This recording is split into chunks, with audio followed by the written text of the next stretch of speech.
Dave Parody here with another slide makeover video podcast based on the ideas in my book, The Visual Slide Revolution.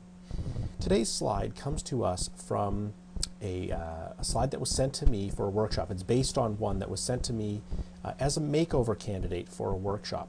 And let's take a look at this particular slide that was sent. So here's the slide. Now, what they're talking about here is how when you're trying to make a decision on funding a particular location, that it's really important that you visit that location, or what they call a site visit, as part of the decision-making process. Some of the challenges I have with this slide, first of all, the actual slide master. This big swooping green part of the slide actually takes up about a quarter, maybe close to a third of the slide area, and it leaves too little room for content. You're forced into a small area, and that really reduces your ability to use a visual, because a visual you want to be as big as possible. So the master really doesn't work to be able to encourage visuals being used.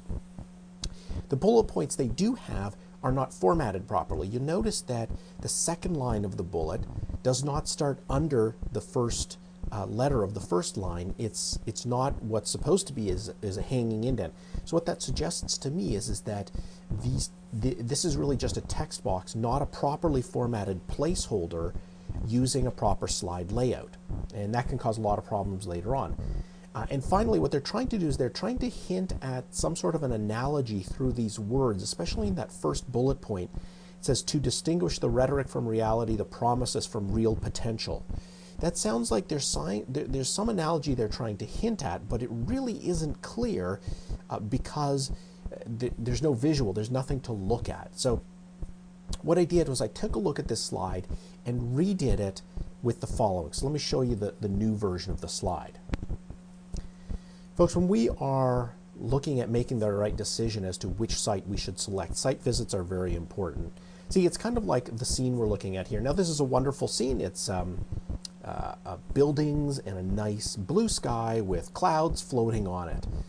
And that's what we see, but when we pull back a bit, we realize that's actually a movie backdrop. And what we thought we saw wasn't reality. Too often when we're looking at the sites, they've submitted why their sites should be selected, and all we've got is that facade that they have shown us. What we need to do on our site visits is look behind and say, is this real or is this not, so that we can make the right decision when we're selecting the site. So what I did there is I created an analogy about a movie backdrop versus reality, and then showed a picture that enhanced that story that I was telling. And immediately you can see, gee, my gosh, that's actually not the real sky. It's simply a backdrop to the movie set. So, some lessons when you're using an analogy. Lesson number one, tell a story. Don't just try to throw out an analogy and hope somebody gets it. Tell a story that makes your point. And then use a photo to enhance that story. The photo that you saw me use is actually a photo that I took when we were visiting Disney in California, and that is a backdrop for a movie set.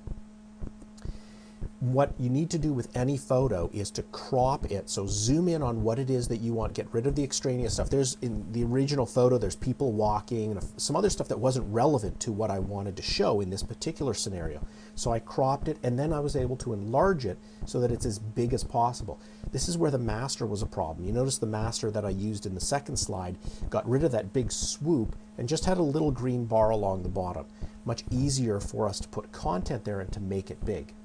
And then finally, if you want to do what I've done, which is you show a portion of a photo and then reveal the rest of it, use exit animation. What I did on that slide is 2 white boxes, and then I exit animation through wipe effect, just slid them out of the way to reveal the parts of the photo that showed you it was a backdrop and not reality.